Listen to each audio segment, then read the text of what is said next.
Stu, I have a question for you, buddy. Yes. Have we ever had on the same? So I know we've had my wife Erica on a podcast, but I don't think it counts that. Like it wasn't an interview with me and Erica; it was you and I interviewing Erica. Yep. I don't know if you and I have interviewed a husband and wife on the same episode on the same show before. But what I find is fascinating is that we have a husband and wife couple here, and then you're my work wife. So it's almost like two couples Two couples. interviewing, just having a conversation, which I think is really sweet. Uh, yeah. I mean, I don't have anything really funny to say to that. What I thought was interesting was how we were just talking so much crap about our kids right before we hit the record button. Now, and I was thinking through this, David and Morgan, do you guys ever have these moments where like you wake up in the morning and it's wintertime and like it's snowing and you get that like text message from your school saying that school's canceled and then you're like, oh, Yes. Yes. dang it. Yes. A few times this year. Yeah. Oh yeah, yeah. Like It's I've had that moment recently and I'm like, I'm a terrible dad. Like, why should I be angry that my kids get to stay home with me and like I get to right. like be dad and play? Like, I'm just like, this ruins my entire day. It does put you back a little bit. I Yeah, shouldn't sets you feel back. I shouldn't feel that way as a parent, but sometimes I do. Totally natural. Totally natural Okay, feeling. good. All right, this Yeah, we're with you. Yeah, you're making me yeah, feel yeah. better about Good. myself. yeah. Thank you. That's sweet. I think that and I appreciate you guys. I appreciate you guys making Stu feel better about his terrible fatherhood. I know my kids. We had a foot of snow, and I was like, "Oh, sweet! I get to cancel all the meetings I have, and my productivity's out the door, which is great. Yep. Where I'm going to go out and just build castles and do fun stuff all day Yes. because I'm a great dad." Yep. And, Yep. and I had no angst over canceling every single meeting I had last Friday because I knew I was just going to be able to be a good dad the entire day, Stu. So that was my that was my. So you're saying that I'm just a terrible dad and you're like a really, really I mean, good dad? I'm not saying that. You said it. To be clear, right? Like that's not a David quote. That was a Stu quote. Oh, I Gotcha. love it. David and Morgan, welcome to the Kinetic Man podcast. We're glad to have you. We're going to talk about parenting failures today. Yes. You guys are up next. Give us your biggest failure that you've had as parents. Kidding. I'm just joking. But if you could, please give us a little bit of background to our audience and listeners who you are. Yeah. Go. I'll let you start. Yeah. I'm Dave. This is Morgan. We're a couple that live in upstate New York. Prior to living in New York, I was active duty Air Force. I was stationed in Phoenix, I'm sorry. Arizona. I'm sorry. to hear your voice. And that's where we met. Was active duty. State Police, New York State Police brought us back to New York.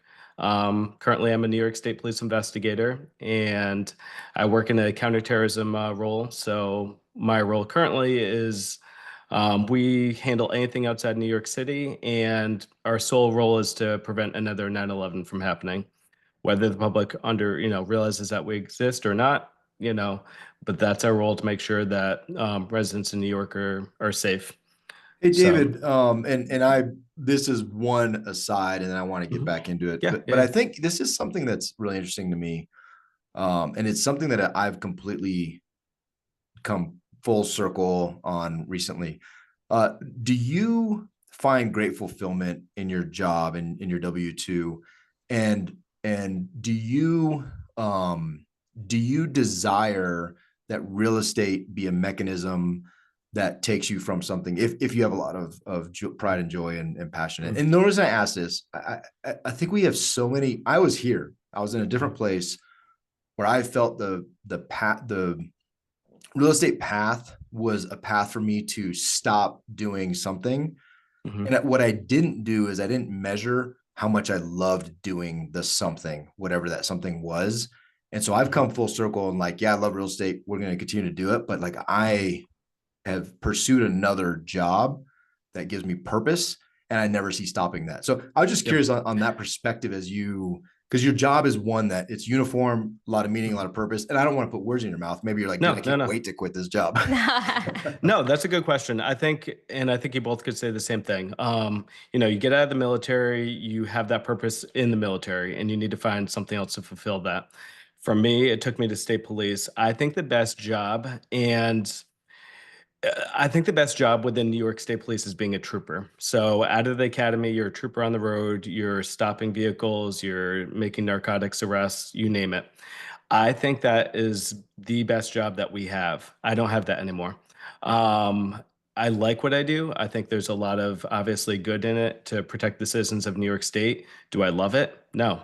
Um, it's enjoyable. It gets me through my week. It's, a good job for what I do. But once Morgan and I started real estate in 2020, it's been phenomenal. It's something that I could do every single day. And, I joke around with Morgan that I'd love to be Warren Buffett and 90 plus years old, still doing real estate. I genuinely actually enjoy it every single day. State police, That's awesome. just like the military, and I think it's honestly too bad to say that there's a lot of politics involved. And I think just like the military, just like state police, I think that can be unfortunately a downfall. I think the New York State Police in general does a phenomenal job compared to a lot of law enforcement agencies. I think they're one of the best agencies in the country. Um, could every agency and military in general always better themselves? Yeah. But do they always do it because of politics and everything at top? No, not at all. Um, I what we appreciate that. felt, Thank you for that yeah. that context. I think it's Yeah. important. But anyways, continue, please. Thank you so much. And just, what we fell into and what we do and having our kids starting to get integrated into it all, I think that's really provided the fulfillment in terms of what we're doing. I mean, every single morning, every single day, we're learning more and we're, achieving more and we're shooting towards our goals. And I think that is something that can be infinite. Whereas military, state police, you hit a roadblock at certain points and you can't always excel to where you want to be. Morgan, how about you? What's give us a little bit of background about what you do and who you are? Yeah, so I originally went to school and grad school to be an educator, and I worked as a teacher for a long time. That's how I met Dave. I actually graduated from grad school, packed my bags, moved to Phoenix, Arizona, by myself. There were no jobs in New York State at the time, so it was one of those scary moments when I'm in my early 20s and I just spent all this time in school and grad school, and I have bills to pay. And so, yeah, so I moved to Arizona. I worked in the inner city for a few years, met Dave, and I was honestly happy to go home back to New York. I missed my family.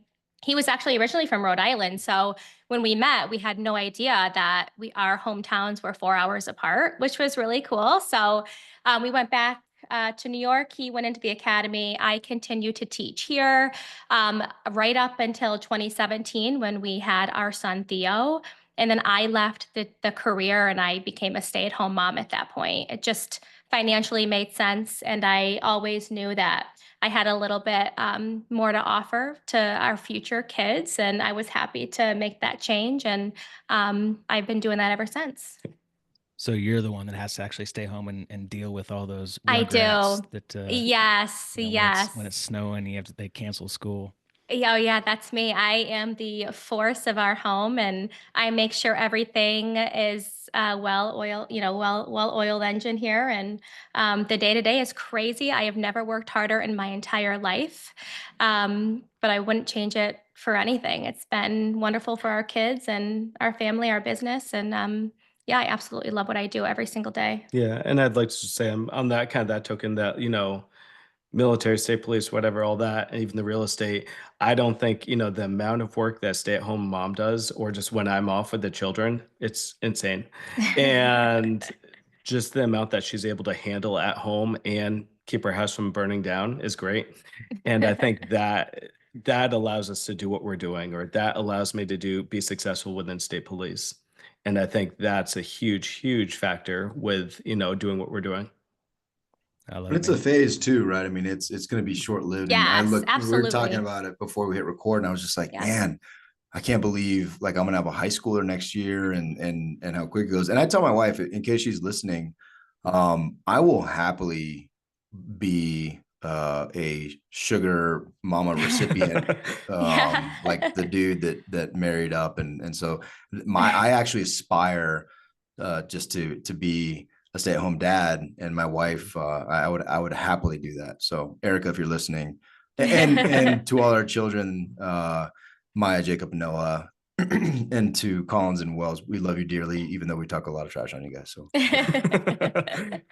Perfect. Well, let's continue the story. So you guys are in New York, stay-at-home mom, full-time police, and what happens from there?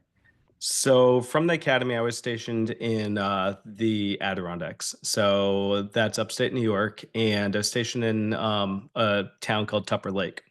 So Tupper Lake, we do our normal patrol functions, stopping vehicles, looking for DWIs, narcotics, you name it, and handling calls for service. So while we were up there, I was at a local festival, and one of the other troopers came up to me after I was introduced to an older gentleman, and they said, "Did you know who you were just talking to?" I said, "No, just nice older guy."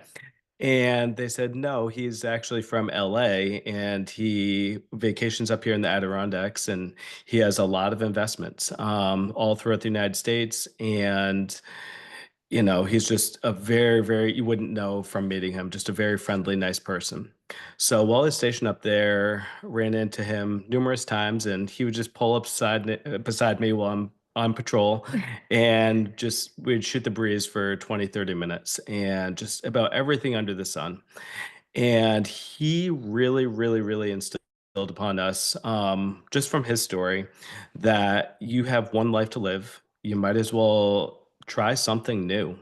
And we'd always thought about investing in real estate. And he really was that kind of catalyst to push us forward. And he said, just try it. What's the worst that can happen? The worst that can happen is it doesn't work out, sell the property, and then just continue on with life.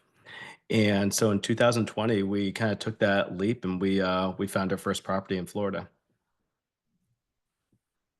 Why Florida? You're in New York, and that's Absolutely. pretty far away from where you're S- living. Yeah, s- not only was it a totally different state and it was far away from where we live. I mean, everybody knows Florida as being a beautiful state, sunshine state. And we've had traveled there a few times on vacation. And we had just had our daughter, the beginning of 2020. So I looked at Dave and I was like, Florida, like, how is this even going to work? It's during COVID, everything's shut down here. Um, but but nothing COVID was. COVID never hit Florida, right? I thought No, I Nope. thought nothing. Florida and Nope. It Texas, didn't COVID Florida and exist. didn't Texas exist. were No, the two COVID did not states, exist in Florida which is at all. amazing. Yeah, it's great. Yeah, yeah, yeah. So I think But no, that's a huge that's the reason. reason. That's the Yeah. reason why. Yeah, So, not that I had to go too big into politics, but New York shut down, the rest of the country shut down, Texas and Florida did not. And when you start to look at it, you have a lot of you don't have friendly landlord tenant rules within California and New York. They're another world. And within Florida, you don't have those restrictions down there. You have very favorable landlord laws. And we can give you a few examples of that. But so we started looking in Florida. There was a trooper that was investing in condos down there, and he put us in touch with his realtor and said, "Hey, take a look down there. I make $200 extra a month." And I thought that sounded phenomenal. And I said, $200 on top of my paycheck, just coming from the Air Force, enlisted. I didn't make any money, even though I still right. thought I was rich. I'm like, that's groceries or gas. Yeah. I mean, Oh, I thought looking at the yeah, basics, yeah. right? I thought I was killing it in the Air Force with 36,000 a year. And so, fast forward $200 extra a month sounds phenomenal. So we started talking to his realtor, and at that time we started listening to podcasts and started really understanding a lot within the real estate space. So the realtor down there, I had it in my mind, let's make 1% off of the purchase price of the home that we're going to find a $100,000 home. Let's at least make $1,000 for rental. Granted, we're looking at a $270,000 house at that time. So I said to the realtor, I said, "Hey, we want to hit that 1% rule." She said, "It's not possible." I said, "Anything's possible." We fired Peggy and we found a new realtor. So Peggy is really nice, but we didn't vibe too well. And then so we found a new realtor, and she introduced us to a sober living program. So this sober living program is what we're invested in Florida. We're 100% invested in Florida, no other states. There are a couple other states I think that are phenomenal, but we're solely in Florida. So when it was first approached to us, I was a little hesitant about everything just because being a New York State Police trooper, I'm making arrests on people that are trafficking narcotics. I'm making arrests on people that get DWIs. So once it was explained to us that these are just normal individuals, they're your blue collar workers, your plumbers, your HVAC techs. One of our homes in Tampa has a radio DJ that's a tenant of ours. And these are just normal people trying to get back on their feet. Then we were a lot more receptive to it. So we started our first house was in Cape Coral, Florida. And then from there, right now we're closing house number 13 right now after about 4 years into getting into real estate. Sorry, I couldn't come off mute. That's incredible. And if you don't mind, I would love to rewind just briefly.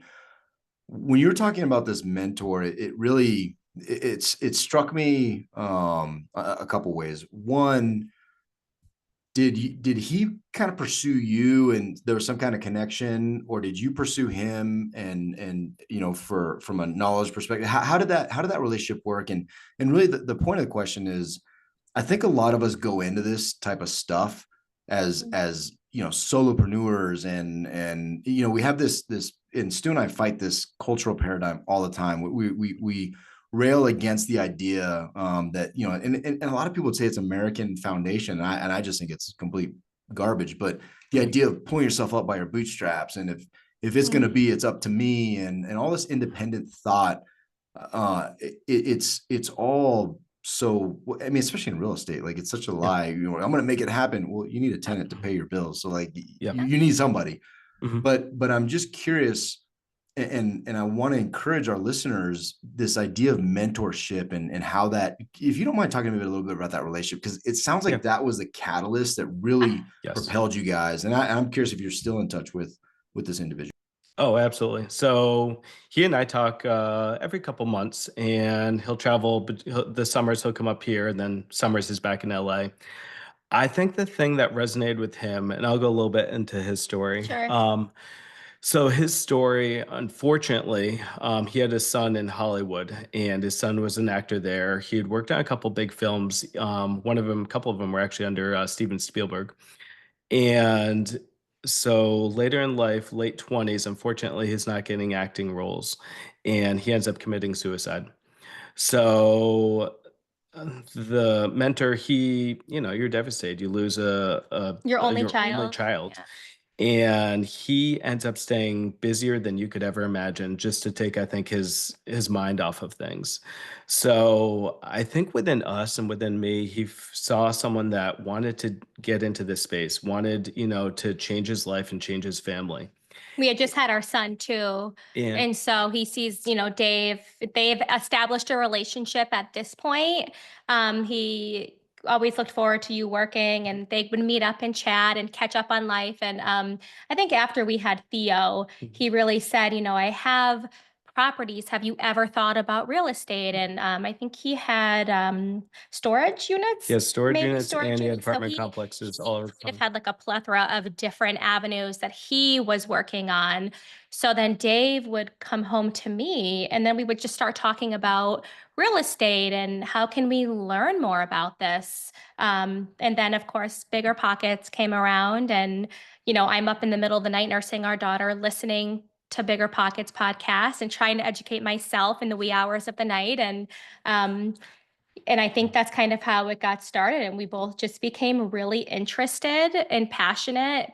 I'm a stay-at-home mom, and like, where are we going to go from here? What's going to happen in 2 years, 5 years? And I think that's how it kind of started with Greg. As a parenting tip, you guys don't recommend Baby Beethoven. It's Bigger Pockets, basically. It's Bigger Pockets. Play Bigger Pockets, and I just want to throw it out there. The Kinetic Man podcast also is great for children. Absolutely. I think one thing too, at least for the mentorship, is that like he instilled didn't feed us everything. Didn't say, hey, this is how you close the deal. He didn't spoon feed us everything whatsoever. We had to learn all that ourselves. But I think the biggest thing that's important with the mentorship, and I wish I had this, one thing that really resonates with me, and one reason that we're doing all this is you get out of the military, you get out of state police, you have no direction. And I think there is a huge, Morgan and I were actually talking about this just before we hopped on, that I think there's a huge lack of helping individuals and getting them on a path that they should be on. You know, you do military service for 4 years, 8 years, 20 plus years. What are you going to do after? And no one has an idea. And I think for the mentor that we met, he was able to really get us in that direction in terms of, you know, let's go down this path to be successful. What I would say that I've noticed that the individuals that have truly been successful and found success, they love to give back, right? They Yes. love to help others and teach others, Yep. and that's who you really need to tap into. And there's a ton of them, but you have to be open to and be teachable and want to Right. learn and show some passion in it yourself, to go and do the stuff that he's saying to do. Well, now you guys are, I mean, if you look Now at the you're in that spot. demographic that you can, right? Like I mean, there's so many cool, stay-at-home moms is you Yeah. can, I mean, that you can leverage that and be that mentor for them. Absolutely. Police, Yeah. law enforcement, former military, minority, like all the Yeah. all the things, right?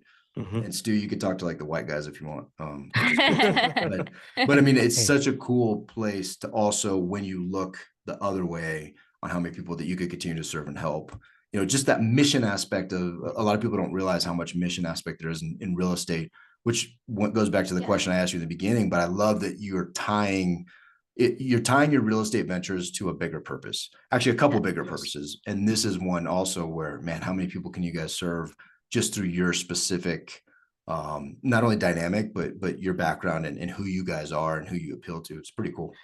And I think it's neat, just at least now with law enforcement aspect and being able to understand, at least in a bigger picture, hey, if we can get these people back on the right track, they're going to be productive in society. And unfortunately, not all the landlords that we've run into have that Oh, perspective. yeah. And some of them are terrible landlords and won't fix the HVAC, won't fix the plumbing within the house because they're just thinking of a money aspect and they don't understand the human aspect of everything. I mean, they reach out to us all the time, like, hey, can you guys take over this house because the landlords are crazy? I mean, I feel like every couple weeks, Mhm.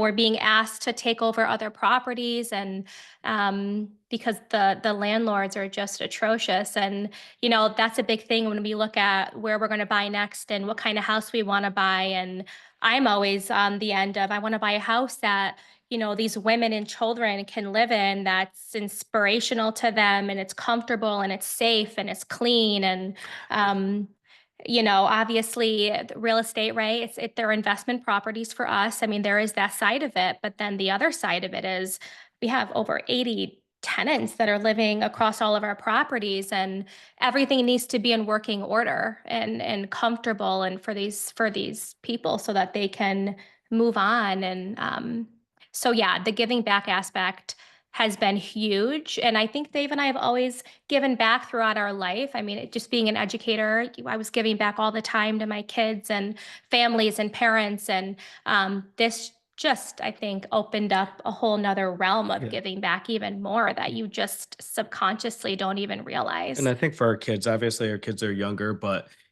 for them to see, hey, we're sending holiday dinner on Christmas to these homes because these people are not in a great position. And Or, flowers on Mother's you Day. know, Our women's houses all get flowers on Mother's Day that Dave, we send. And just, we get letters in the mail all the time and cards just thanking us and they're for just just these basic things that are just so easy for us to do. just be a good human. And And, it's just, it's like a wonderful thing. And I save all of them, and it's, yeah, it's great. And our kids love it, and they love to open the mail, and it's just a really like amazing yeah. time doing what we're doing.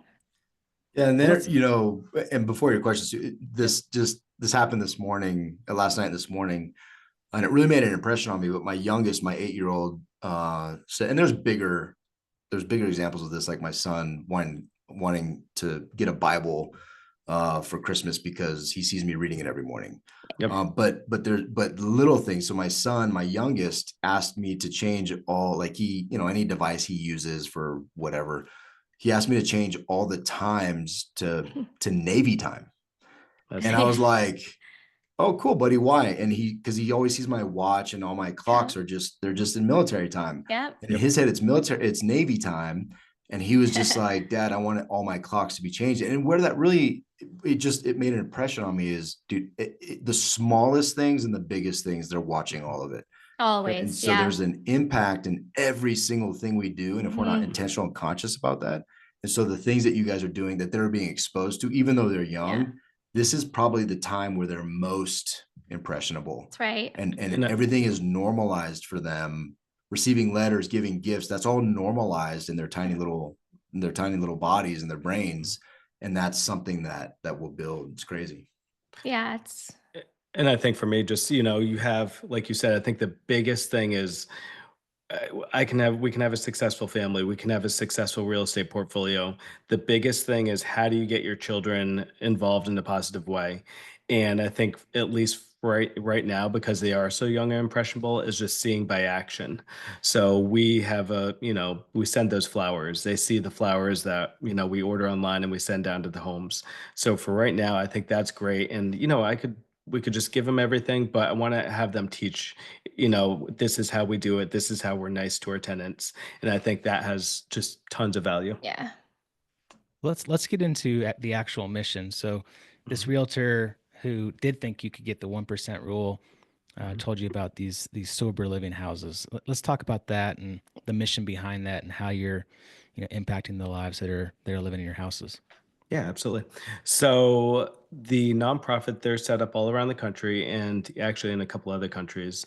And their mission is to take these individuals that are coming out of, a bad situation, whether they're addicted to some type of narcotics or alcohol, and to have them integrated into a house. Now, the house we run, we own the house, but the reason they're successful, and they might have a president, a secretary.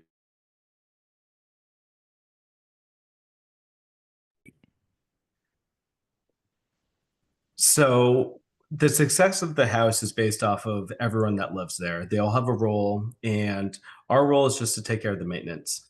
But the program started in the 1970s, and it's just been phenomenal. They have an 86% success rate as long as they stay in these homes for about a year to a year and a half, which is unheard of. And these people go back to their normal jobs, their normal everyday living, their families, but it allows them to get back on their feet.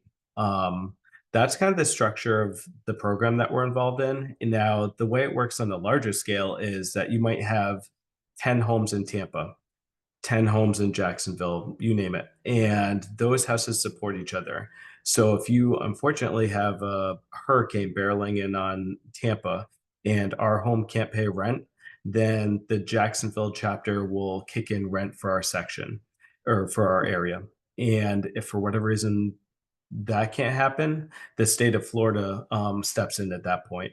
And then if that can't happen for whatever reason, then the federal government steps in. So there's a lot of safety measures in place for what we do, and it's been a phenomenal ride so far. And I think our goals are to continue what we're doing and to continue with the program, and to have the aspect of helping other people. And there's a lot of different real estate sectors out there. Whether you're in Airbnb, syndications, you name it. Really enjoy what we do. I enjoy the single family homes. Every home is different. Every area is different. I'd love to get into other states at some point, but just what we're doing it's been phenomenal. There's nothing bad to say about what we've been doing. And there have been lots of challenges along the way, and as we've grown, we've had to learn and educate ourselves and, different markets. Florida's a whole different animal in terms of weather and insurances. And I feel like our strong suit is really becoming experts in this one craft. And, we've met lots of different people along our journey that have their hands in 10 different pots. And things can get really dicey for them. And for us, it's really not, well, for me, I shouldn't speak on Dave's behalf, but for me personally, it's slow and steady and enjoying the ride and not accumulating 100 doors at one time, and just really learning as we go along so that we can be those experts and have things just run as smoothly as they need to be for us and for our home life and our work life balance and for our kids, and not to live that chaotic life, but to also be awesome landlords so that our tenants can live peacefully every day, knowing that our houses are as good as they're gonna be. One thing Morgan always said to me, which I think is a good thing, is she said, "I want to find a home that I would want our two children and our family to live in. As long as it's, you know, nicely landscaped, a nice home, nice neighborhood. I don't want to be a class C or maybe even a B neighborhood. I want to be a neighborhood that everyone is happy to go home to." And that's one compliment we've received from our tenants in terms of, we've never lived in a home like this. And, you know, I want to be somewhere where everyone is happy to go home, do the recovery, and continue on with life. And I think that's a very, very important thing, to treat that home as it'd be somewhere where we want to live. Right. And that's not always the case. Can we talk about the nonprofit a little bit, the program itself? Yeah. Like what, I guess one, how are they finding these tenants? How are they qualifying them? And then what are they doing specifically to get these tenants back on their feet? What are they doing while living in the house? Like, are they going out and getting jobs? Are they going through AA? Like, what are they doing from a Yeah. mission perspective to help, these individuals kind of get back and going? Dude, can I Yeah, just say absolutely. it's adorable that that's the question that I had been writing down. I just want to just highlight that that's adorable that I wanted to Great. dive into that Minds program. think alike. You're so cute. Yeah, I this is so love my cute. work wife. Real big, I'll start and then I'll let you kind of take over. But, there are thousands and thousands and thousands all over the country of sobriety houses. And obviously, we didn't know that this was the niche we were going to fall into. So we've learned along the way all of the different procedures in New York State. Some of them are referred to as halfway houses. I don't like that name. I just don't, I think there's better names out there. But these people in Florida, I think Florida as a state does a great job with their programs, because these individuals have to want to get help. They have to want to go there with their life and find from deep within, to get sober in whatever capacity that is. They pay their way through recovery. I don't know too much about the sobriety in New York where we currently live, but I know that that's not always the case. They're usually mandated by the government or some other sector in which they've gotten in trouble, community service or whatever have you. But these people have to pay their way through rehab. So it's their own personal money they're funding to get themselves help. I mean, if you can't help yourself, what do you really have?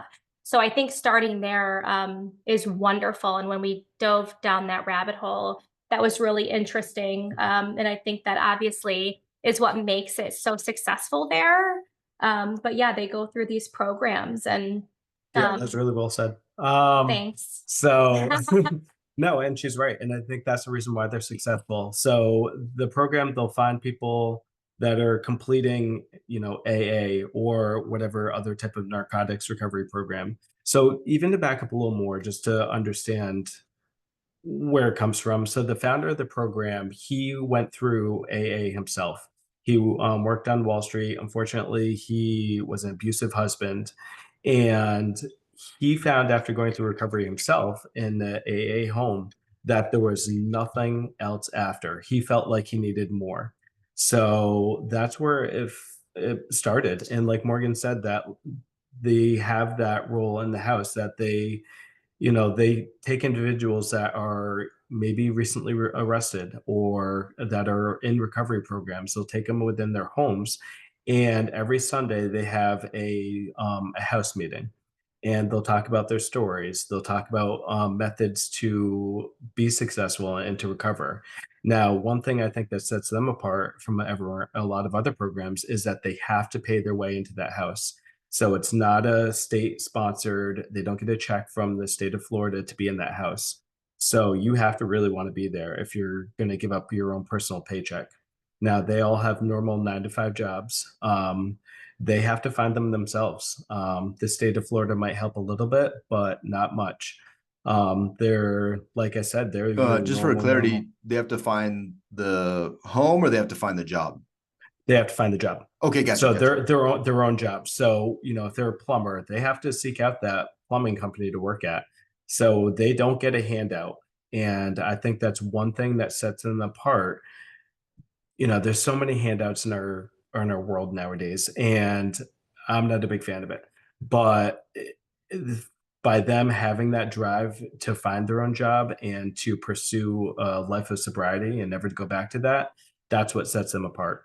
Yeah, and there's individual people within the nonprofit organization that say, if just for example, the sobriety center in, let's say, Tampa has 5 residents that are graduating from the program, and we need to house them.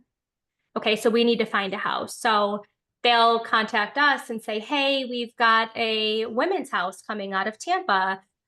We need to house 9 women, and there might be 5 children that are going to be coming along with those women. So that's how we go through the process of acquiring the real estate, buying the house, and we can close on properties fairly quickly. Yeah. I mean, we've had 30-day closes. Yeah. So one thing the program has too, Florida just regionally is split into 5 different regions. So the nonprofit will have 5 regional directors. So Tampa sobriety program reaches out to region 1 director, says, hey, we have X amount of people coming out. Can you provide them housing? Yeah. Simple as that. Now, because there's so many people that need these types of homes, they keep expanding every single year. They might have 50 homes that they need for 2025. 2026, they might be slated to have 80 homes. So they'll reach out to investors and say, hey, can you purchase a home?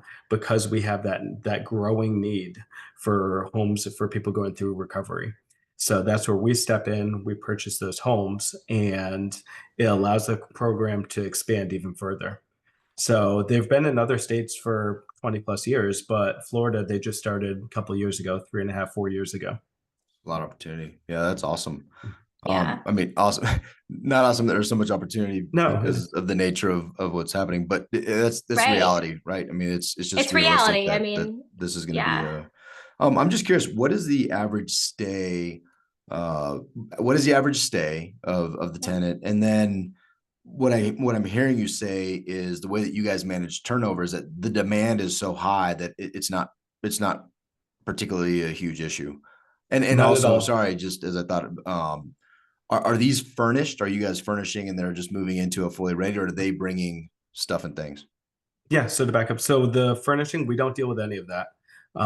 They furnish the homes themselves, which is phenomenal. So we don't have to even. There have been situations where we've maybe bought the house and the owners are going to be like, okay, is it okay if I leave like the dining room set? And we're like, leave whatever you want to leave it all behind. And then our houses will come in. They might go to like some warehouses to get bedding, but they provide all of those resources for the people moving in. Sometimes the tenants bring their own personal belongings if they have them. But they have free reign to decorate or do whatever they want. And I want to say our Cape Coral house, we have tenants there that are still there from the very beginning. Yeah, I mean, don't get me wrong. I think a lot of them are there for a year plus. Some of them are there for 2 or 3 years. And, So it's not like it's not necessarily high. I mean, those numbers are not necessarily higher than standard, like what Stu and I experience in our rental portfolio. No, not at all. And I mean, if they do have turnover, it's nothing that affects us or that we even know of. Yeah, I mean, they're very strict. They want to keep those houses filled, and obviously people sober and on the right track because they've worked so hard to get to where they are into one of our houses. I mean, we have had a couple situations where tenants have had to evacuate and leave because they've ultimately succumbed to whatever their situation was, and that's that's a sad day for us, a sad day for them, but the turnover, they will always have somebody to fill that spot, fill that need. And those regional managers will end up sourcing those people. Yeah. So it's nothing that we have to do. They have all the checks and balances on their end. We're very hands off of the home, aside from just those major fixes that need to be done. HVAC, plumbing, whatever have you. But yeah, I mean, we're very hands off. Yeah, it's busy. It's busy for the listeners. Like it's a very busy, your phones goes off quite a bit. And it's just Dave and I that do it. We don't have anybody else. Yeah, my phone's attached to my hip, but it's nothing terrible though. Yeah. It's nothing that I would say anyone couldn't do, but you need to have systems in place to be able to handle that. And that's one thing that we've developed throughout the years.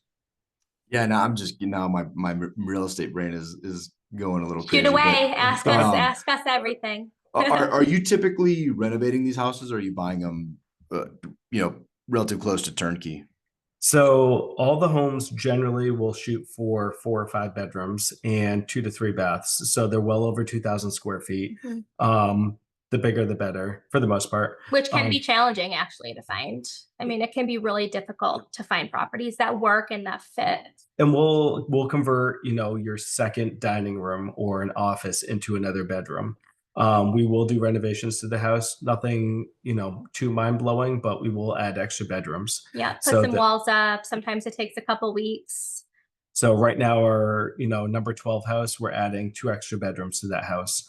Nothing terrible, and we'll convert 2 extra bedrooms that allow for extra tenants to come in. Mm-hmm. They're not your homes that have 12 people living in a home. You might have 6 to 8 people, which is more manageable. Yeah.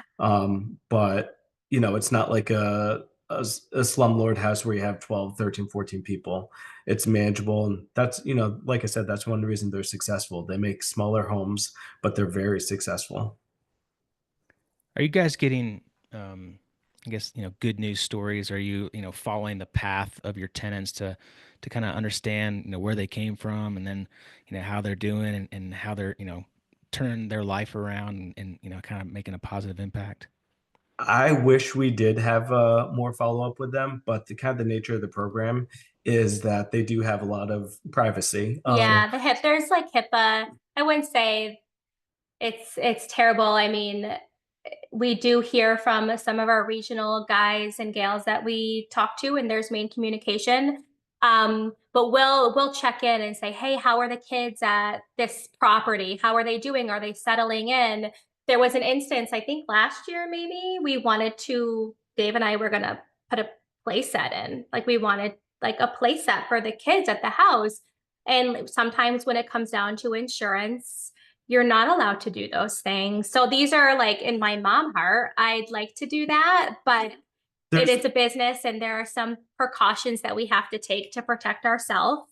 There's certain things like they've asked, can we have trampolines? No, insurance will get on me, but but they say, can we install a play set? And I said, yeah, of course. And I said, why would you even ask me? And they said, you're the landlord. And I said, you don't have to ask me for a child's play set. And, some things go ahead and do. If it's going to make everyone happy, and especially kids, just do it. Do it to make your lives better. Yeah, we had we've had letters sent to us and everybody in the house signs it, and there'll be like little like caveat stories in the letter, like, thank you so much. Your property has kept me sober for X amount of years. And thank you so much for sending dinner. We really like for holidays, like Dave mentioned before, we like to send dinner and just to give back a little bit, nothing major. And we did have a tenant pass away while we were on vacation, was it last week? Yeah. So that's really hard. And I know it's hard for the house. And I mean, real life, real people, real situations. I think it's phenomenal. Like Morgan just mentioned, we had a tenant. He was in one of our Orlando houses. So he's been in our house since we opened 3.5 years ago. He's been in the house for 3.5 years. I've never gone through sobriety, but I'm sure was pretty sober at that point. But he just found that the house was family to him. And he had, unfortunately, stage 4 cancer and passed away. He and I talked a couple of days before he passed away, and we had talked regularly via text or phone call every couple of weeks. That's a very rarity for me to talk to someone that often. But just a nice individual. He really took care of the home, appreciated everything we did. And, you know, you do have those stories of helping someone to that extent. I love it. It's really cool to hear, a story of just, using an investment property, using something that is helping you guys create your own financial freedom, but at the same time has a mission that is above and beyond with a bigger purpose, that is helping the world. And it's a really cool story. I really appreciate you guys, what you're doing, and spreading, this word about this opportunity. I'm actually, like David said, like my brain is stirring, thinking of all kinds of things that we can do. So, I want to keep, on schedule for you guys. I know Yeah, you got yeah, busy lives and kiddos to attend to. How do we get more information to our listeners? Where do they find out more about you, reach out to you, and what can we like finish our audience with? yeah, Our website? yeah. Go ahead. Yeah, stanhopecapital.com Yep. is our So website. we created a website, and that has all of our information, all of our social media handles, and that's the best way to get in touch with us. Mhm. And you know, we'd love to share a story, and we have had people, which is nice. We've had people reach out, and one person in Florida, he by whim reached out via email, said, would you be open to mentorship? And I said, let me think about it. And then it was a great story. You know, he played college basketball. He has a wife. He has a newborn child. And he said, you know, we have our 9 to 5, but he said, you know, it's a very relatable story that Morgan and I have. You know, when we started all this and Morgan's, you know, listening to Rich Dad Poor Dad book and in the middle of the night breastfeeding at 2 a.m. And it's a very relatable thing for mothers or for, you know, for both people to understand the story. Yeah, I love it. Yeah, I was actually just having coffee with a buddy of mine who's a police officer here in Colorado. He's been in it 15 years and night shift and getting Mhm. shot Yeah. at, and he just had Mhm. his Yeah. third kid, and he's like, I need to find something else. Mhm. So we're trying to get him into real estate and doing some mentorship stuff like that too. Yeah. So good stuff, guys. I really appreciate you coming on. David, do you have anything else smart and funny to say?